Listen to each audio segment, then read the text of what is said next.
যারা বিয়ে করেন নাই হাত তোলেন তো। শরম কি নিয়ে তোলেন, তুলে তোলেন, সমস্যা কি? মাশাআল্লাহ, হাত নামান। এটা বুঝেন, নজরের গুনাহ আর লজ্জাস্থানের গুনাহ, কয়টা গুনাহ বললাম? দুইটা।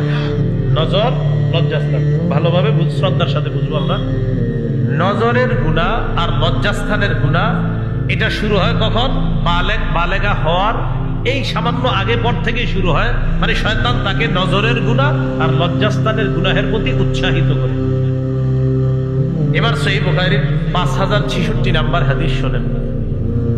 হাদিসের বর্ণনাকারী সাহাবীর নাম আব্দুল্লাহ ইবনে মাসউদ রাদিয়াল্লাহু তাআলা আনহু। তিনি বলেন, কুন্না মা'আন নবী সাল্লাল্লাহু আলাইহি ওয়াসাল্লাম শাবাবা লা নাজিদু শাইআ। আব্দুল্লাহ ইবনে মাসউদ রাদিয়াল্লাহু তাআলা আনহু বলেন, আমরা আল্লাহ নবীর সাথে একদল যুবক ছিলাম, অবিবাহিত সবাই। বলেন তো সবাই জোরে, কি সবাই? একদল যুবক অবিবাহিত। লা নাজিদু শাইআ, এক অবিবাহিত, দুই আমগো টাকা পয়সা নাই। এক নাম্বার বিয়ে করি নাই, দুই নাম্বার টাকা পয়সাও নাই। বিয়ে করতে টাকা লাগে কিনা? লাগে। ফাকালা লানা রাসূলুল্লাহ সাল্লাল্লাহু আলাইহি ওয়াসাল্লাম, নবীজি বললেন, ইয়া মাশারাশ শাবাব, হে যুবকরা, মান ইসতাতাআল বাআতা ফালইতাযাওয়াজ। কোন বর্ণনায় মান ইসতাতাআ মিনকুমুল বাআ, তোমাদের মধ্যে যারা বিয়ে করার সামর্থ্য রাখো,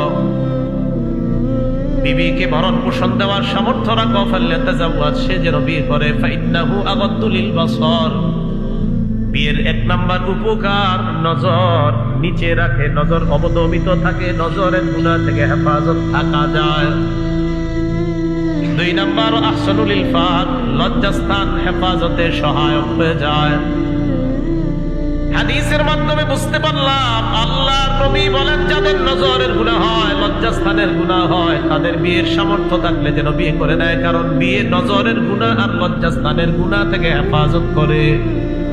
তাহলে বলেন, নজরের গুনাহ আর লজ্জাস্থানের গুনাহ থেকে বাঁচার উপায়? বলেন বিয়ে। বলেন